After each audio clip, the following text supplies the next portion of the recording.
Sulit to, sir. Masindihan. Tatanong si Neri kung saan lipat. Yan, doon.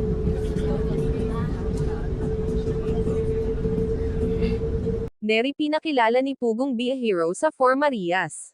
Hello mga kababayan, isang mapagpalang araw at gabi, saang sulok man kayo ng mundo naroon, naway nasa mabuti kayong kalagayan. Sa upload ni Pugong Be a Hero, inihatid ni Mang Eli, si Neri sa Manila. Pagkatapos nilang inaayos ang mga papers ni Neri papuntang Manila. Sa upload ni Pugong Be a Hero, sabi ni Mang Eli na matibay si Neri, dahil sa hindi ito nakaramdam ng pagkahilo. At relax na relax lang siya habang papalipad na ang eroplano, at excited siyang makarating sa Manila. At si Pugong Be a Hero rin mismo ang nagsundo kay Neri, at si Mang Eli na may umuwi din agad sa Davao, airport to airport lang siya. Dahil sa marami ding silang gagawin sa Davao habang hindi pa makabalik si Sir Paul ng Davao. At si Neri na may inuwi muna ni Pugong Be a Hero sa bahay nila Teacher Nida at Tito Herns. Para makilala din ng 4 Maria si Neri, nakarating na nga sila Pugong Be a Hero, sa tahanan nila Teacher Nida.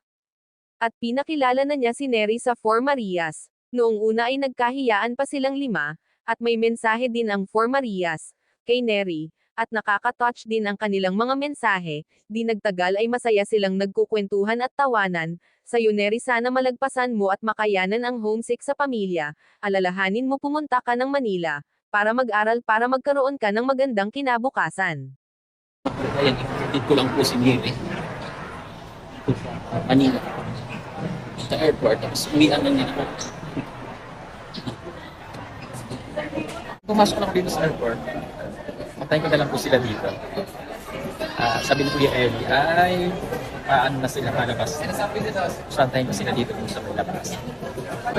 Patibay? Oh. Okay na po si Neri. Dalagang dalaga na, parang Manilenya ka na. Ba't nahiya?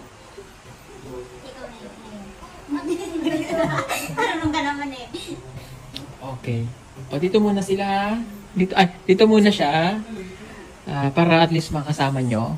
O, magkwentuhan kayo. Para hindi siya maano. Kasi kadarating lang niya eh. Ha? O, tapos, bukas ihahatid natin sa kanila. Ha? Neri, bukas ka namin ihahatid. Doon sa kaila Ate Ruth. Tutulog ka lang dito ng isang gabi. Tapos ihahatid ka na rin doon. Para Panood ang full video sa YouTube channel ni Pugong Be a Hero, bisitahin natin ang kanyang channel, at please subscribe din po. Ganun na rin sa aking munting channel Elma's Vlog. Maraming salamat sa inyong suporta mga kababayan. God bless us.